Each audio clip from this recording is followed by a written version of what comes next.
So we're out here testing the Insta360 1RS again. I've attempted doing this review video for a while.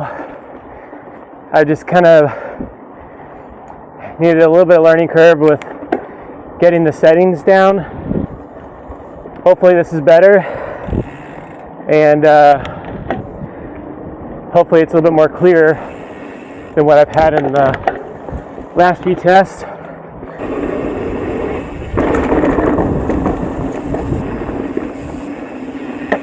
So this modular camera system, the battery pack is on the bottom, just like the 1R. Some of the upgrades, we got now a 4K like boost lens that has built-in stabilization like into the camera. It doesn't have to be done post. There's also a much larger sensor. So as you increase the stabilization, it does not crop the view like it does in other action cameras as you increase the stabilization. I got this mounted to my chest.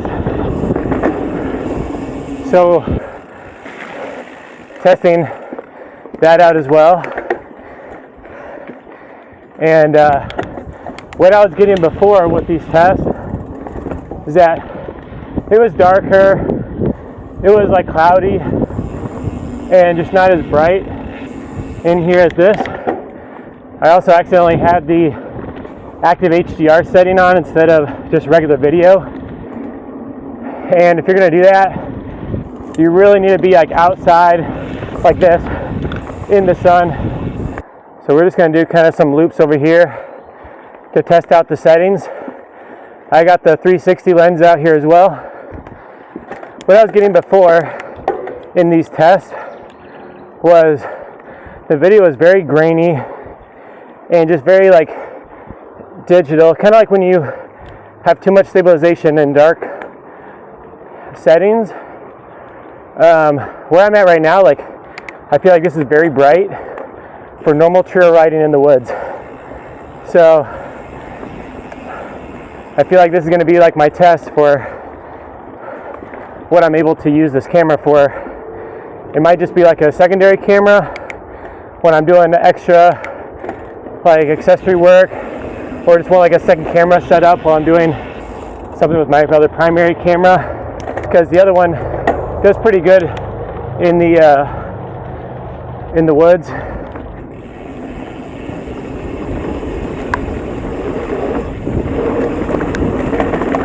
Berm's pretty soft with the clay that we have.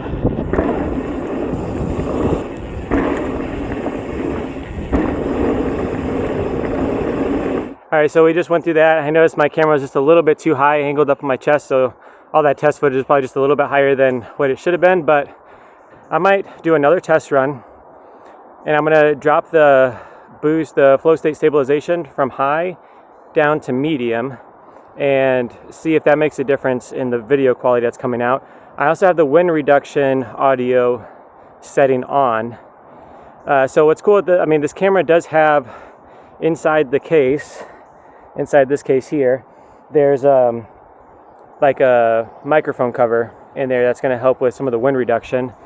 But I noticed in some of my other tests, the wind noise was still pretty loud on like my trail rides on some of the descents, and it's not generally windy here, it's just kind of on the descents, and it was still pretty strong. So I'm trying now with the wind reduction setting on, and it kind of sounded like my voice was a little muffled.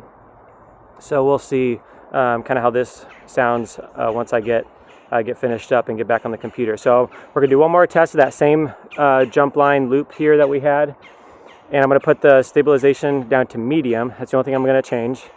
Actually, I'll probably change the wind reduction on this one as well to turn it off, so we can kind of see both the audio test and the video test with the medium setting. Again, this is mounted on my chest, and then after this we'll go again with the 360 lens.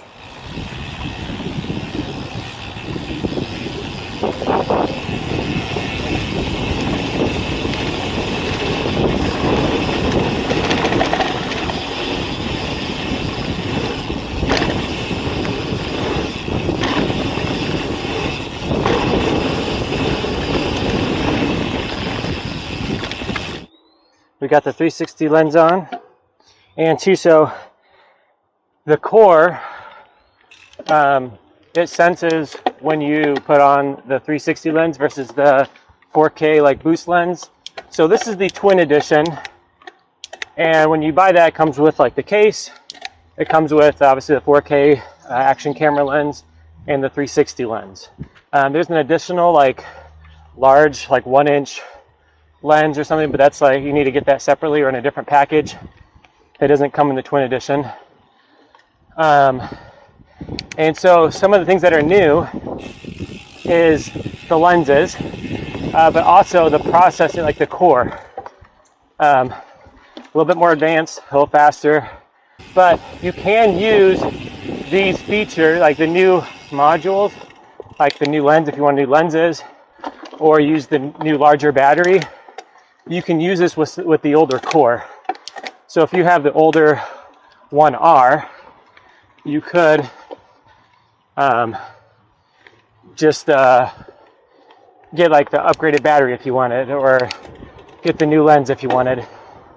The twin edition, I believe, also comes with the selfie stick. It comes with this case here, which is, you need the case if you want it to be waterproof. Waterproof up to like 15 feet or something like that, like 3 meters. You got to make sure everything's connected and attached together for it to be waterproof. And hopefully this is a better test run with this camera than I've been doing. So I think it's, like I said, I think it's just been too dark and I had some of the settings a little off. So another feature on the 4K boost lens that I was using was that you can actually do 6K wide, like wide angle. I just don't know when you would need to use 6K wide angle. Maybe somebody else would need that. I just don't know when I would use that here. But one thing that's really beneficial, I'm going to slip this back into our case and kind of keep going,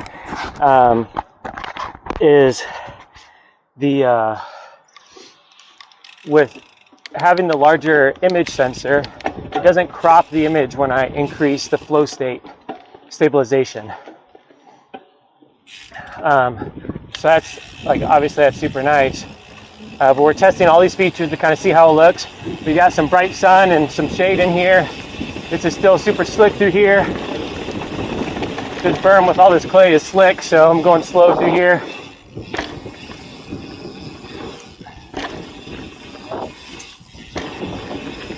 All right, back on top, heading down. It's just super slick in some of those spots where the jumps are.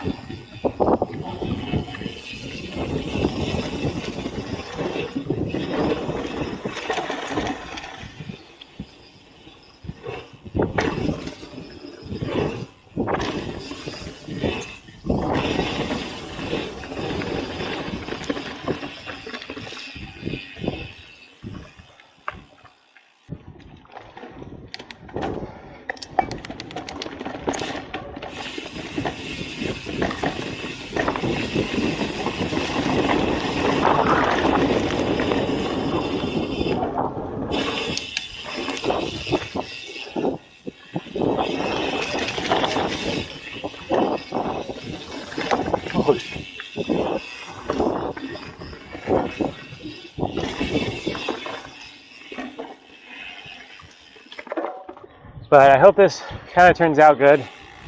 I want it to work out. I want it to be good for me and channel. Like I said, I mean, worst case scenario, I use it as like a secondary camera to mount for some extra shots. Maybe even do some extra B-roll stuff with, using the 360 lens and using the different mounts. I got like a back mount. You kind of see where it looks like a third person, like video game almost. So not like I do a whole video with that, but maybe just doing some extra, like I said, more B-roll and just some extra action shots here and there with that setting. So we'll see. I think we'll get some good use out of this camera and out of this setup. I think I just gotta play with it a little more, and but we'll see. Once I get back on the computer, we'll see how the quality and everything checks out. But back to the car. Thanks for watching, guys, and don't hesitate to give me some feedback on the video, on the quality and such. And I don't know if this will be out in time, but I'm going to be going to Boyne Highlands on the Saturday after opening weekend up there. There's a bike park up there, and it'll be like June 2nd or June 3rd. It's the Saturday. So taking the family up to Mackinac City, and I think it's like a 30-minute drive from where we're going to be staying in Mackinac. So going to ride down on the Saturday, do a couple hours riding, and then go see Mackinac City. So I might document some of that trip outside of the bike park too. We'll see. But thanks for watching, guys.